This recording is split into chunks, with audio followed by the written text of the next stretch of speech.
Olá, investidores e investidores, tudo bem com vocês? Aqui quem está falando é o Jacinto Santos, analista e sócio do site Funds Explorer. E hoje vou mostrar para vocês 5 fatos sobre o KNR11, o Kinea Renda Imobiliária, tá? Lembrando que este vídeo é apenas de introdução e apresentação do fundo e não conterá elementos para análise, ok? Começando aqui, esse vídeo terá de conteúdo o tempo do fundo, administrador e gestor, carteira do fundo, estratégia e os proventos, conhecido também como os dividendos do fundo imobiliário, ok? O tempo do fundo, tá, pessoal? Ele tem aí quase 10 anos, vai fazer 10 anos em agosto, tá? Então, desde 2010, ele tem um tempo já. Isso é bom, porque você consegue ver todo o histórico de resultados do fundo, toda a trajetória da gestão, enfim, isso é muito interessante, tá? Lembrando que desde 2010 houve muitos fundos imobiliários no mercado, então realmente você teve um aumento de registros aqui na CVM que foi muito expressivo e também na B3, tá? Lembrando só que no período da crise interna, obviamente, tá? Durante 3 anos a gente teve uma estagnação dos números de fundos negociados no mercado na B3, tá? No entanto, na CVM praticamente só cresceu de lá para cá, tá? Aí, o número de investidores realmente tem crescido, tá? E basicamente no final de 2017 para 2018 e 2019, que realmente a gente teve um crescimento muito forte nessa indústria. Tá chegando aqui em 818 mil em fevereiro de 2020, sendo que esse número hoje deve estar um pouco mais de 820 mil investidores em fundos imobiliários, o que é muito bom para a indústria, tá bom? Agora, pessoal, a gente vai falar sobre a administradora e a gestora, tá? A gestora é a Kinea Investimentos, que é uma gestora de recursos totalmente independente. No entanto, o Itaú é o proprietário dessa gestora de recursos, tá? E também o Itaú é proprietária da administradora e distribuidora Intrag, tá? A Intrag DTVM também é do grupo Itaú. Ou seja, é o mesmo grupo econômico, só com empresas diferentes e, portanto, CNPJs diferentes, ok?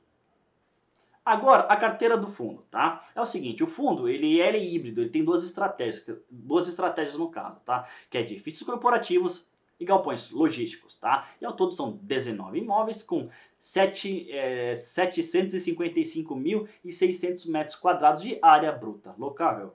E olha só que interessante, aqui no relatório do fundo você consegue ver a regionalidade de cada ativo, ou seja, qual é a região que está localizada cada ativo, né?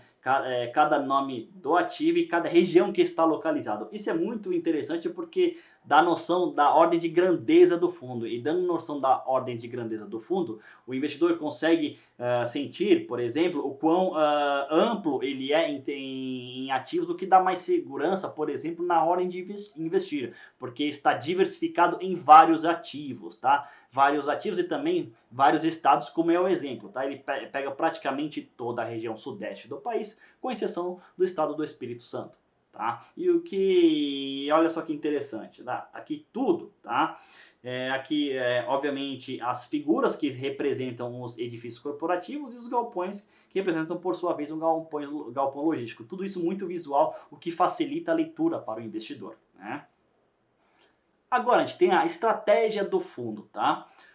De receita por estado, a maioria é do estado de São Paulo, 59,24, tá?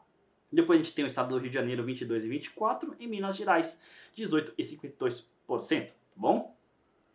Depois a gente tem a receita por tipo de contrato, 55,05 é típico, tá? Contrato de validade de 5 anos, sendo que no terceiro ano existe a revisional de contrato. E o resto, 44,95, é atípico, em que você não tem a revisional, sendo que todo ano você tem um reajuste pelo índice inflacionário, assim como no típico, e também existe a multa de rescisão equivalente a todo o tempo de restante de contrato, o que se caracteriza de um montante muito grande de multa. Tá? A receita por tipologia, tá? 48,06 é em escritório e 51,94 em logística. E assim, o índice de reajuste, que é o índice de reajuste das locações via inflação, e o IGPM tem a maioria aqui dos contratos, que é 52,15%, enquanto o IPCA tem 47,85%. Tá? Por atividade do inquilino, a maioria aqui está locada basicamente em indústria, né? 34% aqui, tá? E 28% em comércio, 2% em engenharia, 3% em logística, você tem aqui 11% em tecnologia, 5% outros, 9% serviços e 8% financeiro. Tá? O cronograma de vencimento dos contratos é muito interessante, porque 61% vence de 2024 para frente, ou seja, ainda tem 4 anos aí de renda total desse fundo imobiliário, tá? Digo renda total porque lá na frente, em 2024, por exemplo, pode ter alguma vacância, alguma renegociação contratual. Então, realmente tem um bom tempo aí com uma renda interessante para o fundo, ok? No 5, pessoal, a gente tem os dividendos, tá? Que é o dividendo em real por cota. Vê que é o seguinte, ele varia ao longo do tempo, mas olha só que interessante, o fundo consegue fazer uma linearização de sua distribuição, o que é muito bom, né? O que é muito, em especial para o investidor pessoa física, porque contribui com a previsibilidade na geração de renda e o fundo, por isso, acaba sendo, para alguns investidores, realmente interessante, justamente por causa disso, tá?